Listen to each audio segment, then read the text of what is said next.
నాకు బాగా గుర్తు 1989 VP Singh first time prime minister అయినప్పుడు నేషనల్ ఫ్రంట్ గవర్నమెంట్ వచ్చినప్పుడు I was only 11 years old, 11వ సంవత్సరం. అప్పటికే ఆ వయసులోనే నేను నేషనల్ వైడ్ మొత్తం పొలిటికల్ సినారియో నేను చెప్పేవాడినండి. ఇప్పటికీ మా చుట్టాలందరూ చెప్తారు.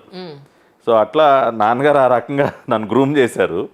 సో అది అట్లా కంటిన్యూ అవుతూ వచ్చింది ఆ ఇంట్రెస్ట్. అంటే to give back something to the society, this is the best platform.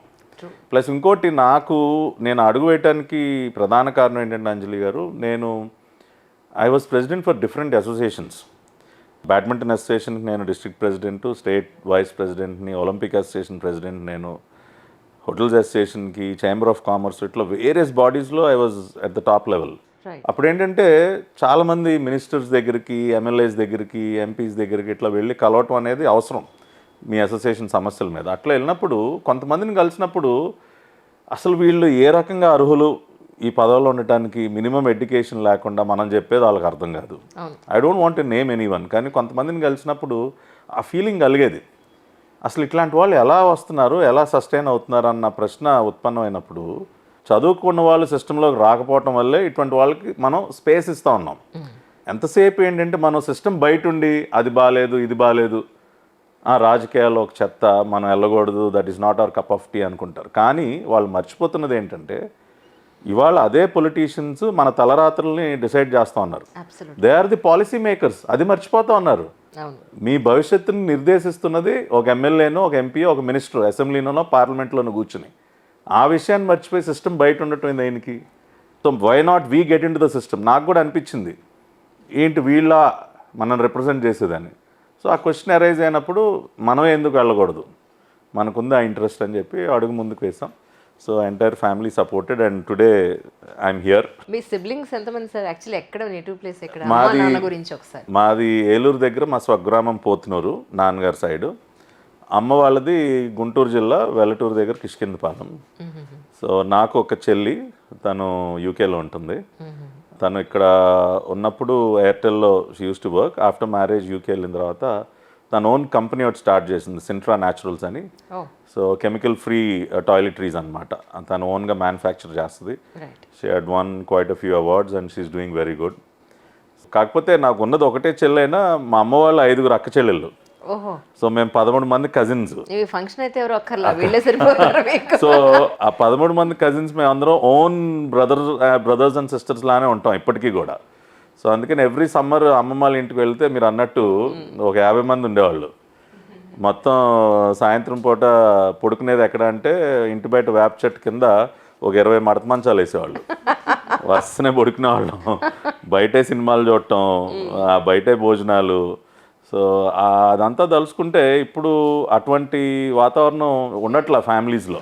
అందరూ కలవటం, ఎవ్రీ సమ్మర్ తప్పకుండా కలిసేవాళ్ళం అమ్మమ్మ వాళ్ళ ఇంట్లో. సంక్రాంతికి తప్పకుండా నాయనమ్మ దగ్గరికి పోతున్నారు. నాయనమ్మ తాతగారు కూడా కొమారెడ్డి వెంకట పట్టాభిరామయ్య గారు మా తాతగారు, ఆయన పేరే నాకు పెట్టారు. ఆయన కమ్యూనిస్ట్ లీడరు. పుచ్చలపల్లి సుందరయ్య గారితో ఆయన కలిసి పనిచేయటం. 1960లోనే మాకు విజయవాడలో భారత్ మెకానికల్ వర్క్స్ అని పెద్ద వర్క్షాప్ ఉండేది. He was the managing director. కాకపోతే తర్వాత ఆయన ఆరోగ్యం సరిగ్గా ఉండకపోవటం వల్ల మళ్ళీ తిరిగి విలేజ్ వెళ్ళిపోవాల్సి వచ్చింది పోతున్నారు. నాన్నగారు అగ్రికల్చరల్ ఎంఎస్సీ చేశారు హెబ్బల్ యూనివర్సిటీ బెంగళూరు. హీఈస్ అన్ ఎంటమాలజిస్ట్, చాలా నాలెడ్జబుల్ పర్సను. ఆయన అప్పట్లోనే చాలా రీసెర్చ్ చేశారు ఇన్సెక్ట్స్ మీద, ఎంటమాలజీ అంటే. అప్పట్లోనే యుఎస్ కార్నెల్ యూనివర్సిటీ వాళ్ళు ఆయన్ని రమ్మని యుఎస్ ఇన్వైట్ చేస్తే ఆయన వెళ్ళలా. బికాజ్ ఆయన దేశం వదిలిపెట్టి వెళ్ళటం ఆయనకి ఇష్టం లేదు. ఆయన ఊరు, ఫ్యామిలీ, అప్పుడు తాతగారికి ఆరోగ్యం బాగోట్లేదు, అందుకని ఆయన ఉండిపోయారు. లేదంటే 60స్లోనే would have been in Cornell University. వాళ్ళు కార్నెల్ యూనివర్సిటీలో అడ్మిషన్ అంటే ఇంపాసిబుల్.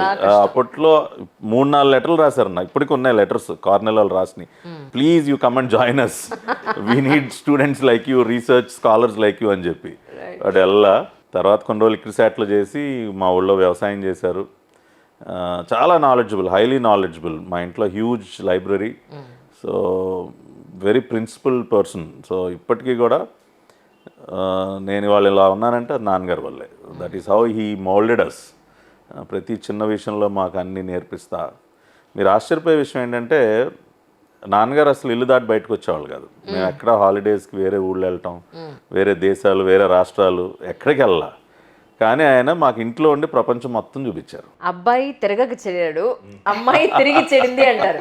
సో మీరేమో నాన్నగారు ఇంట్లో నుండి ప్రపంచం మొత్తం చూపించారంటున్నారు. ఎలా చెప్పండి? నాన్నగారు ఆ పని చేస్తే అమ్మ మమ్మల్ని బాగా తిప్పేది. అమ్మ మమ్మల్ని టూర్లకు తీసుకెళ్ళటం, రైట్. మొత్తం డిఫరెంట్ ప్లేసెస్ తిప్పటం అన్ని అమ్మ. అయితే ఆ నానుడి తప్పు. అంటే నేను వర్తించదు. తిరగలేదు అనుకోవడానికి వీల్లేదు, తిరిగాను. అమ్మ నన్ను అన్ని తిప్పేది. కాకపోతే నాన్నగారు ఆయన కూర్చోబెట్టి చెప్పటం, ఫోటోగ్రాఫ్స్ చూపిస్తే నిజంగా మన కళ్ళు ఎదురుగుండా ఆ ప్రదేశం ఉందా అన్నట్టు ఎక్స్ప్లెయిన్ చేసేవాళ్ళు.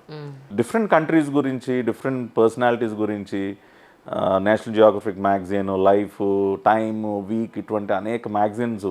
ఆయన చాలా బుక్స్ చదివి ఒక 500 పేజీల పుస్తకం సారాంశం ఒక చిన్న కథలా చెప్పేవాళ్ళు మాకు.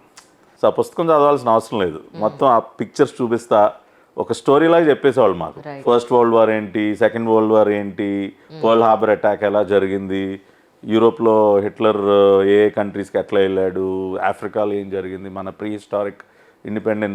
ఇండిపెండెన్స్ ఏం జరిగింది, ఎవ్రీథింగ్. మీరు చాలా అదృష్టవంతులు సార్. నిజంగా I feel my self so very fortunate.